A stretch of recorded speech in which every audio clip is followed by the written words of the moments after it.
This is The Listening Tube.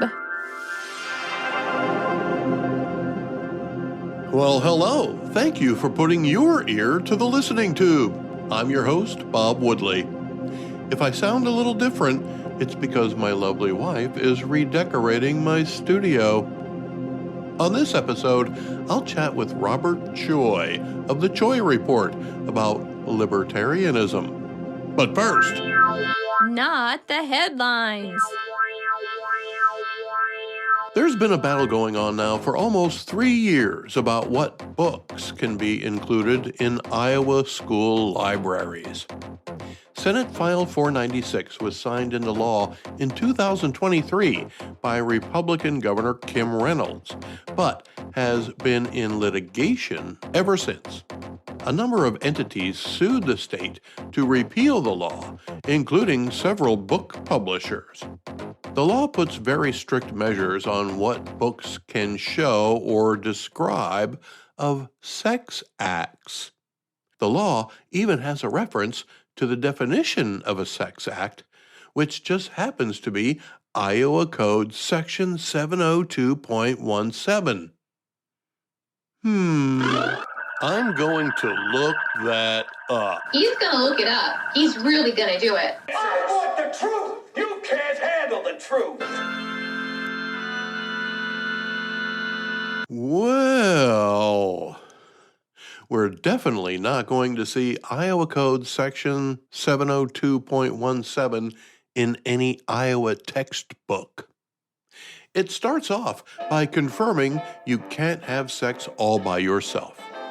So, anyone who hasn't tried yet, don't even bother. Iowa law said so.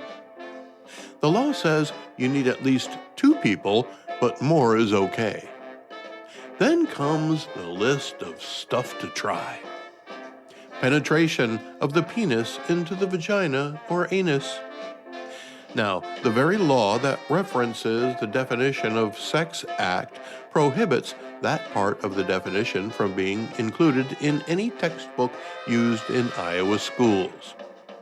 But they can look up the law and read it.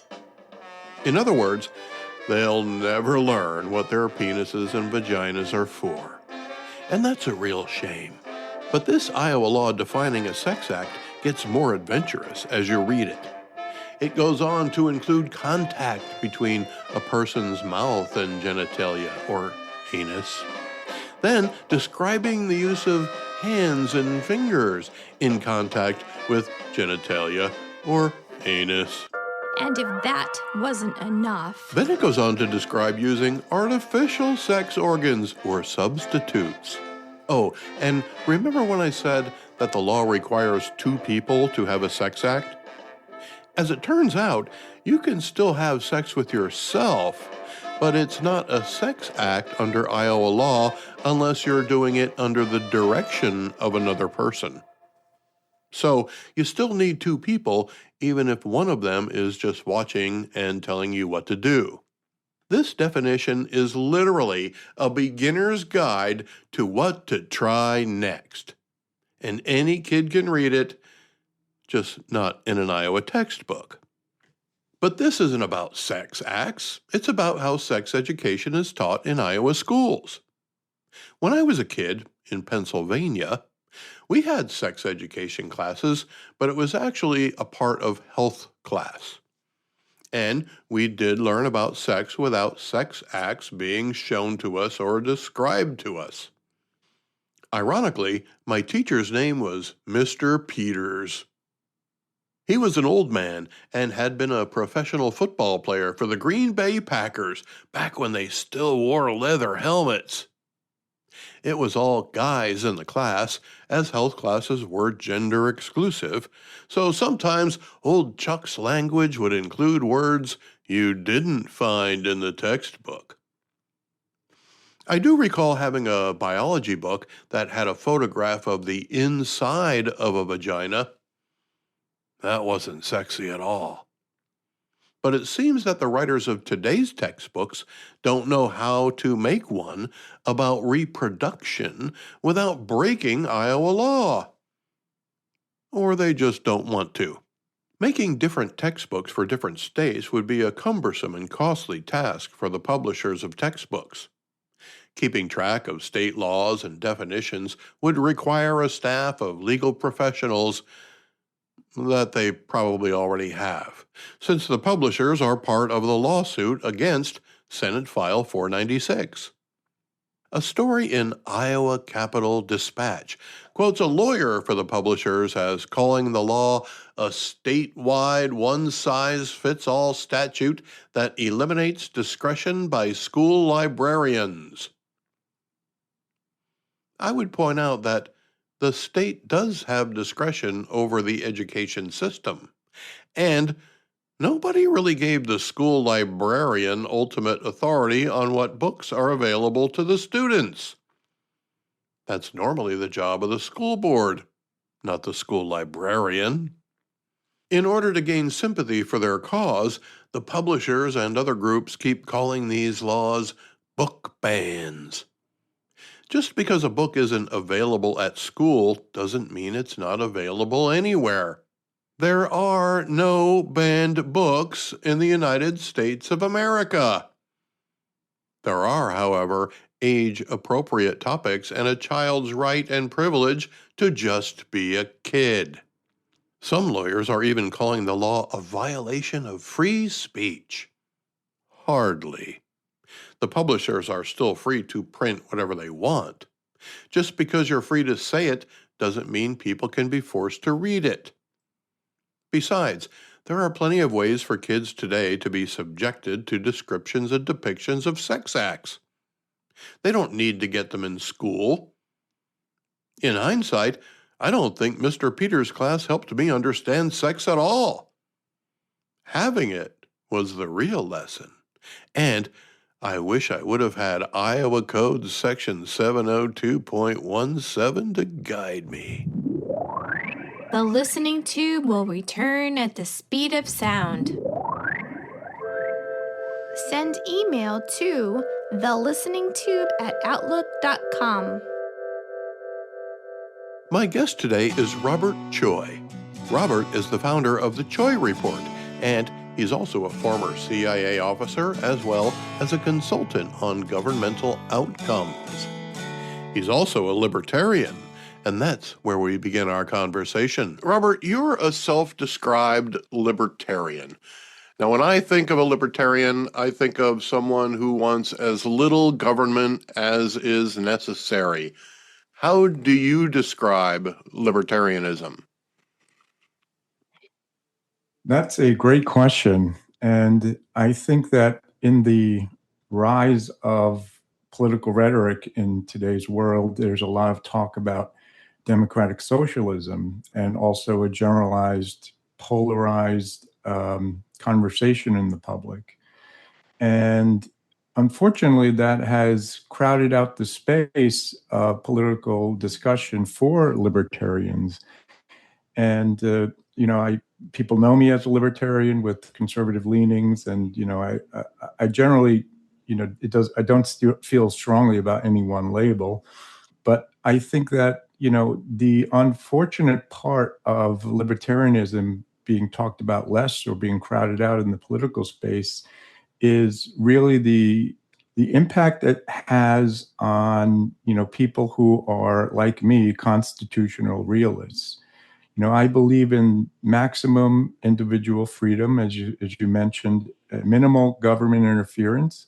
And that's because the government is very bad at management, and we have hundreds of years of data on that. And I want the state to do fewer things, but I want it to do it really well, and what the Constitution provides for, and no more. Where I part ways, although, there are ways in which I part ways with libertarians, and that's on national security and borders. I think that a nation that can't defend itself or defines its membership as free isn't going to be a protected one. And I think that freedom requires a strong perimeter and government operation in that theater. So, I'm libertarian on economics. I'm a realist on security, and I want government, out of my wallet and off my back. But I also want it to be involved in protecting our borders, protecting our national sovereignty.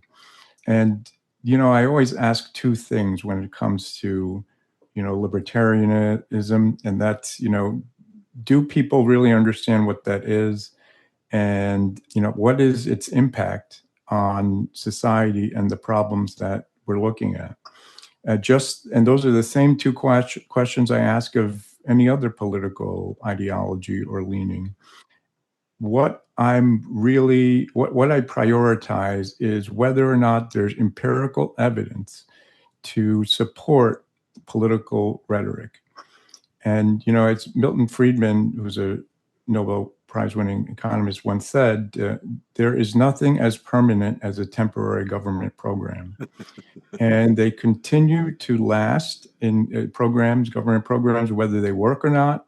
They continue to last. They outlive the policymakers, and they continue on no matter it's their costs or their impact. And that's something that has to stop. And it's not only about what shrinking the size of government. It's really about eliminating the parts of government and the actions of government and the policies of government that don't work. So that's what I think about when I think about libertarianism. It's really about efficiency and making things smarter, making things better in terms of the government.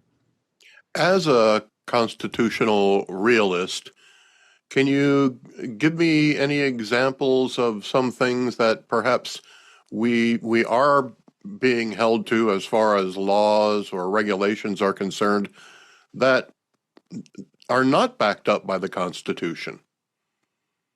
That's a great question. And, I think we look at, national sovereignty and security, and this debate about federal immigration policies is on top of my mind because you have a lot of proponents, especially on the left, who talk about eliminating DHS, eliminating ICE, and certainly there's support in Congress for defunding it and keeping it defunded or regulating it further.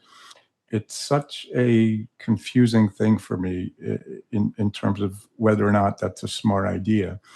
One of the things that the Constitution provides for and says pretty much is the most important thing that this country can do is to protect its sovereignty.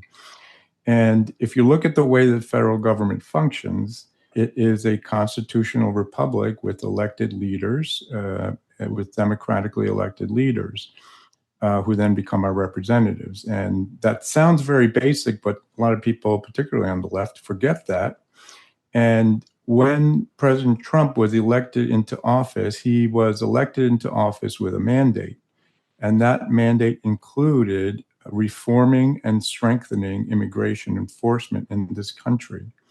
And that mandate that was given to President Trump by the electorate is now being carried out through the bureaucracy and administration of those policies in the government, particularly through agencies like ICE.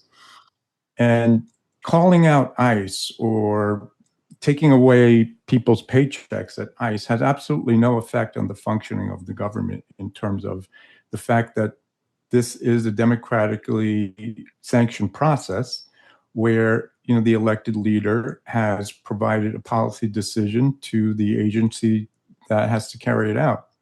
So it doesn't make any sense to criticize or take away funding from the agency that's just functioning the way it was designed to function. Now, if you want to talk about the broader conversation of what do we do when the electorate change their minds, they can change their minds and register that through the next election cycle. And that's really how to handle that kind of issue. It's not really about, taking aim at and targeting a singular agency, which doesn't have the authority or the wherewithal in and of itself to do anything about the president's directives. And I think that, the administrative state itself, agencies not only like ICE, but you talk about EPA, FDA, FTC. Government is very acronym happy.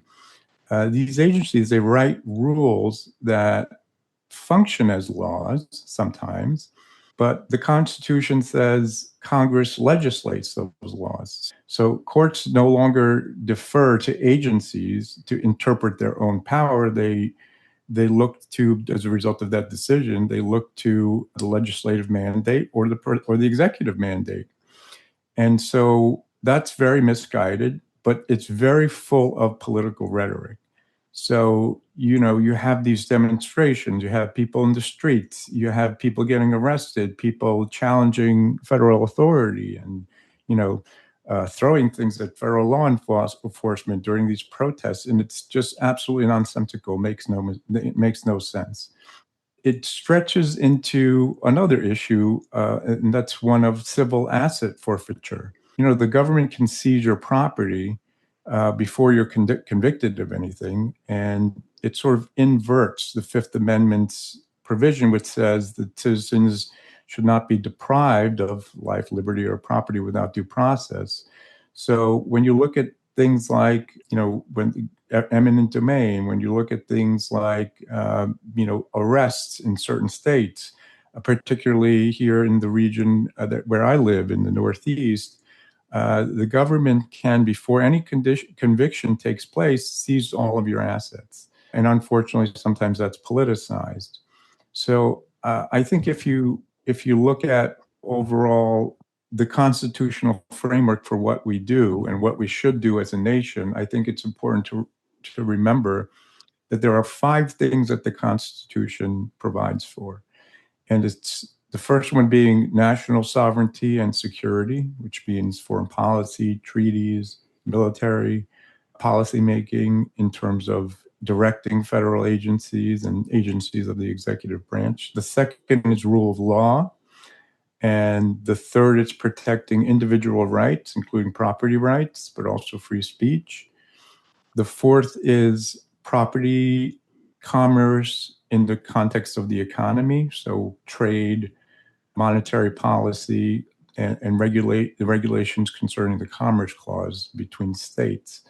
And the fifth is, as it says right there in the Constitution, general welfare and public life. So we're talking about infrastructure, public health, and things that promote the general welfare, as it says in the Constitution, which has the broad scope.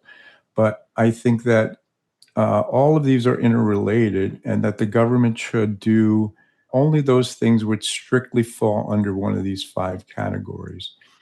Unfortunately, we have expanded to include under the banner of promote the general welfare, what we call the social welfare system, which I think, overreaches. And it's actually, beyond its constitutional overreach, it's also caused counterproductive impacts on society, which nobody predicted. When you look at the American government today, what parts of it, if any, do you think we could eliminate? That's it's a topical conversation, and one that Doge has brought up in recent times. And I wrote an article on my site, thechoireport.com, that talks about the fact that there are almost 3 million civilian employees in the federal government today, and that's not including active duty soldiers, and that's way too many.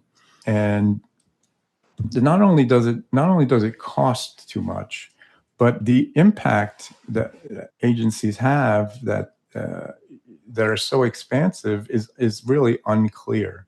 At the same time, the federal spending overall is dominated by transfer programs. So what that means is, these social welfare policies and programs, including Social Security, they account for over, I believe, a third of total federal outlays. That includes Medicare and other income support programs, which, if you include those, they add hundreds of billions more, actually, in what the government spends annually. The tax code itself in this country functions as a delivery system for other people's benefits, meaning transferring cash and in-kind benefits from one set of the population, taxpayers, to another set of the population. And those expenditures based on, government transfers exceed $2 trillion a year. So each of these mechanisms that are required to administer all of this moving of money from one person to the next, they require administrative oversight, verification, auditing, compliance, and this is a massive federal system that we are spending hundreds of billions of dollars to maintain. And really, its only function is to give money, take away money from one person and give it to the next. The internal logic of administration is also, really nonsensical.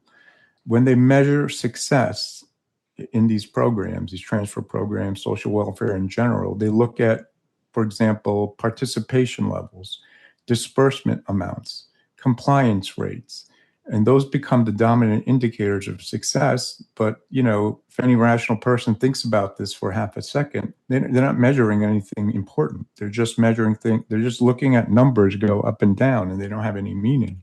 And they don't capture whether the underlying policy goals of social mobility, economic mobility, making people more successful, setting them up for success, all of these presumed policy reasons and intentions, they don't directly capture whether they're having those impacts or not.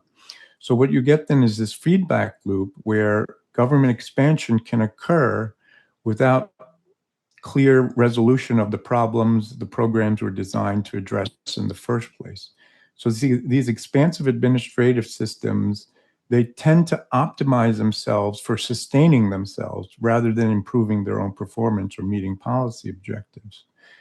And that's how the structure is actually designed. And this is why government programs very rarely end. They get bigger budgets. But, to answer your question, I think that the Department of Education, we need to really explore that as a candidate for an agency that we can eliminate. First of all, it doesn't have any constitutional authority in the sense that, it doesn't provide for the government financing education in the way that it does today, at least. And education has always been a state function. And, when it was created in 1979, you have to realize that we had survived as a country and probably thrived in many ways before the Department of Education was ever created. We survived 200 years without it. And since it was created, it has cost, in the range of $80 billion a year. And not only has student outcomes not improved, but they've gotten worse. And they're among the worst in the world. So it's a good example of how empirical reality doesn't match the policy rhetoric for its support, its sustainment, and for its survival. And the other thing we have to look at is, the Department of Energy. Besides, outside of its nuclear regulatory function, it was originally created to reduce foreign oil dependence. But, we're now one of the largest producers of oil in the world. So mission accomplished. The nuclear aspect of nuclear regulatory aspect of the Department of Energy can shift to the Department of War, Department of Defense. And that the Department of Energy is not something that, we really need anymore because its objective was met, which is rare. But I think it's, when an objective is met, there's no reason to sustain that agency or that policy anymore and spend all the money that we do and all the people that it employs. And also the CFPB, the Consumer Financial Protection Bureau, it's absolutely a symbolic agency. It makes no meaningful difference. And its existence is already being challenged in court and being considered. But, it doesn't do anything and it doesn't have any impact. And if you look at the numbers, any rational person would really be able to determine that. But not only are some aspects of the government things that we should look at closing or eliminating, but I know that we need to radically downsize, maybe as a first step, other agencies as well. So one of them is the Housing and Urban Development. Over 60 years, the HUD has spent trillions of dollars on urban issues. And across the country, urban poverty and decline persists. Not only has it persisted, but it's gotten worse. So and this is related to other issues that I've written about on the TroyReport.com. And housing is a zoning issue. It's a regulation and zoning issue, and it's not a funding problem. There's plenty of developers willing to build more supply, but the lack of supply, which is why prices go up, is caused by policies and regulations of government, including HUD.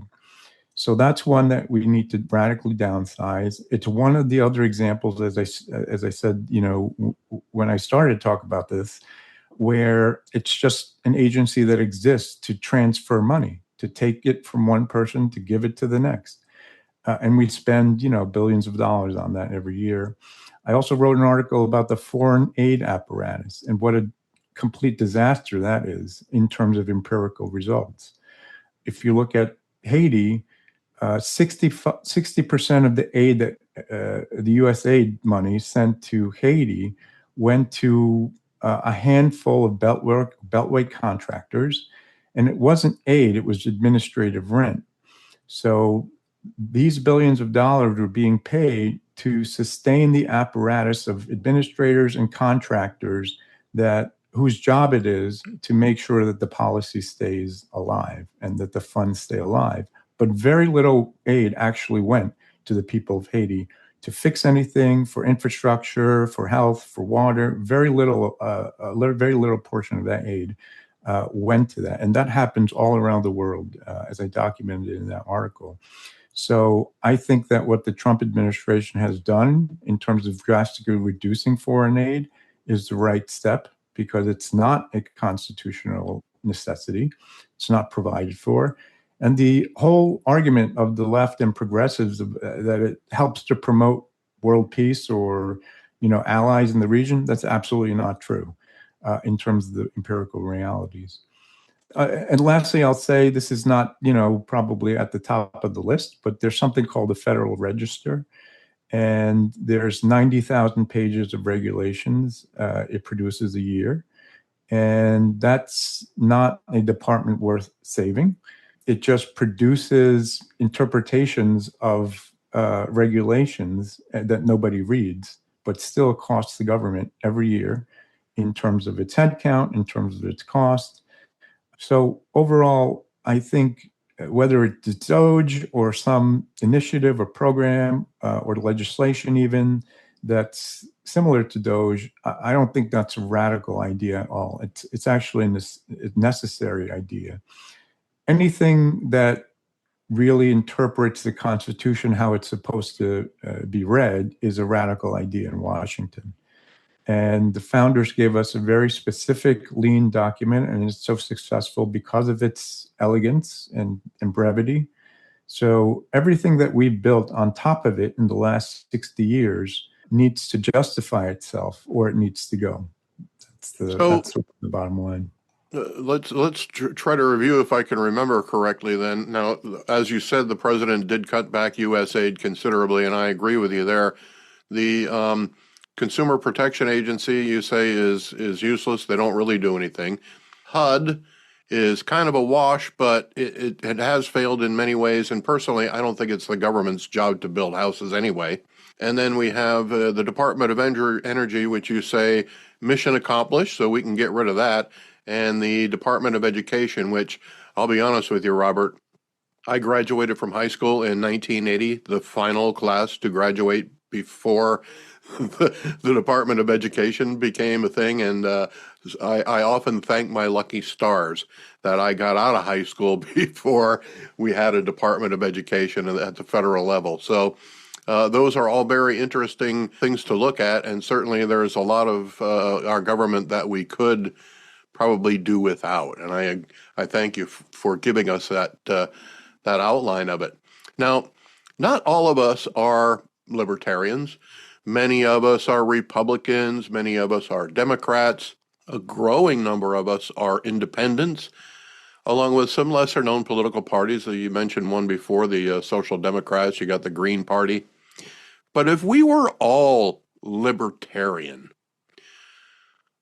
would the country be a rudderless vessel without any direction? I don't think so, because the one thing that if you look at the Constitution and the ideas of limited government, the one thing that is paramount is private property, and private property includes your individual self. And if we look at the track record of this country, and I'm a fan of American exceptionalism, I think that and history, supports this. There's been no other country or civilization or society in all of world history, human history, that has matched the level of success in the amount of time that we have been able to reach as a country. And you start from the state of nature, which is anarchy. Everybody is born into poverty in terms of the state of nature, and humans are born poor, and they have been throughout history. And it's only because of this notion of individual liberty, the idea of a marketplace, that has allowed us to flourish in the way that we have in this country. I think that beyond American exceptionalism, what we have to remember is the government's job is not to provide for equal probability of success. When you hear economists like Joseph Stiglitz, you hear columnists like Nicholas Kristof and other economists talk about disparity and inequality in civilization. What they forget, what they actually are arguing for, if you look at the theories and their writings, is increasing the probability that someone is going to be a success in the world, and particularly in the U.S. So that's impossible. That's something that has never existed in human history. Parity of success, parity of outcomes, that has never existed in human civilization. So they, not to mention the idea that disparity in one person and the next is something that's necessarily reflective of some kind of injustice, is also wrong. People experience disparity and poverty and circumstances of life that are not ideal for all sorts of reasons. Could be geography, could be the areas in which you live, access to education, cultural habits that are passed down for your mother and your father and your grandparents and generations before. And all of that is, something called human capital. Whether or not one person uses human capital is not the government's job to regulate. That is an individual choice. And so what we have to do as a society is to protect an individual's ability to use their human capital in the way that benefits them the most. And when you begin to start to social engineer that, as many of these economists try to do with social welfare programs, not only does, as we have seen in this country, but also elsewhere in the world, that Britain being a good example, other countries in Western Europe, Germany, not only do they not help, but they actually make things worse. And if you read things like the Moynihan Report, you can see how, and this is something that I also study and research, when you create what I call a vertical dependency on government through handouts, you destroy a group's culture and individual agency. And we see this in Black families, Latino families, other minority families who are participating in social welfare programs that are handouts. More often than not, they are single parent homes, and they have been for generations. And it wasn't always that way prior to the invention of social welfare. They have declining health outcomes, they have declining education outcomes. There's all sorts of correlates to, handouts that are byproducts of legislation that was enacted. But I mentioned that because those programs, they are deleterious and take away from people's agency, individual agency, their private property rights, their agency to use their human capital in the ways that best fit them. And not the least of which, you can't have equal outcomes because people have different preferences. They're not, everybody's not interested in the same thing. So if you try to give them, you can't give somebody an education.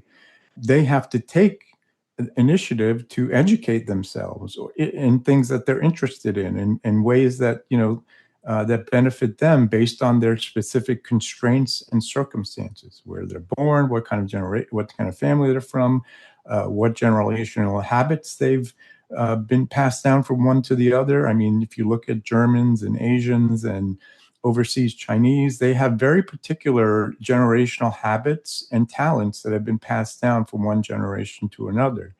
And whether you look at the Jewish diaspora, whether it's finance and jewelry making, or Germans and beer making and engineering, or the Chinese and all sorts of economic activities, especially in Southeast Asia, there are particular talents and human capital that are passed down. And they take it upon themselves, based on their agency and choice, to make the best out of those situations and circumstances, even when they're the minority. And despite discrimination, sometimes it's codified discrimination. Chinese, Germans, Jews, even Irish have been discriminated against by native populations all around the world, but they've been able to excel.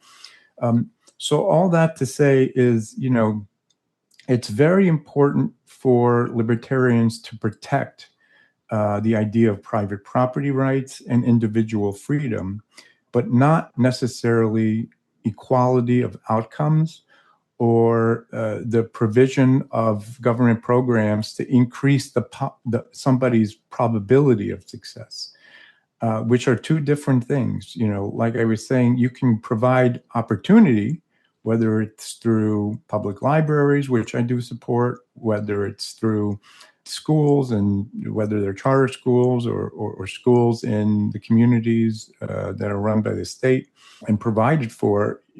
You can provide those opportunities and human capital through, whether it's generations, whether it's education, but you can't make somebody take advantage of them, and you can't control how somebody takes advantage of them. And if you look at how wealth and success is generated in this country, and unfortunately we don't look at that as often as we should, or as much as we should. We look at how we should redistribute other people's successes more than we look at how to generate success. But if you look at success, it's always generated by a very specific combination of individual choice and human capital that's applied. And I think the libertarians, the ideas of libertarianism can support maximizing those freedoms and taking advantage of human capital and protecting that idea more than any others, in fact. And I think the ideas of progressivism in terms of capital P progressives in this country there's very little evidence empirically to support those successes. And in fact, there's a lot of evidence to the contrary. So what we're talking about then is the difference between equality and equity, if I'm following you correctly. Yeah, it's different. It's the difference of equality as an opportunity in terms of, sure, it's everybody has the same access to education for the most part in this country, but how that happens and what we define as equality, it can be problematic. So, for example, there's something called the Gini index, which I've also written about, and it measures the state of equality in the world. And it blows my mind that journalists, academics, intellectuals, government officials all cite and use research from the Gini index. But if you look at what the Gini index is, it's really just an artificial straight line of perfect equality that everything is measured against. So they measure socioeconomic status, they measure demographics, they measure all sorts of things against this perfect line of equality that doesn't exist and has never existed in human history. And then when they see that people's incomes, people's standard of living, people's cost of living are not all the same according to this perfect line of equality. It's literally just they put a straight line of a 90-degree angle line on their regressions. And they say, oh, the world is in trouble because, there's nothing in the world that matches this perfect line of equality. So that's artificial equality that has never existed and never will exist, in fact, because that's really what you're looking at. It's a unicorn.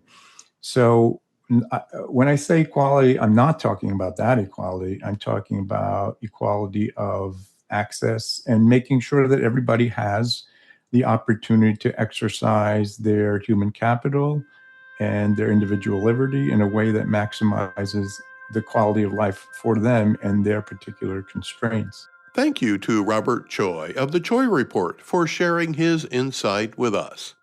You can follow Robert at choireport.com. I appreciate Robert spending some time with you and me in the Listening Tube. The Listening Tube is written and produced by yours truly. Copyright 2026. Shout out to some new places checking in: Boardman, Oregon, Fort Worth, Texas, and Springfield, Massachusetts. Thank you for putting your ear to the Listening Tube. I'm your host, Bob Woodley, for Thou Ad Infinitum.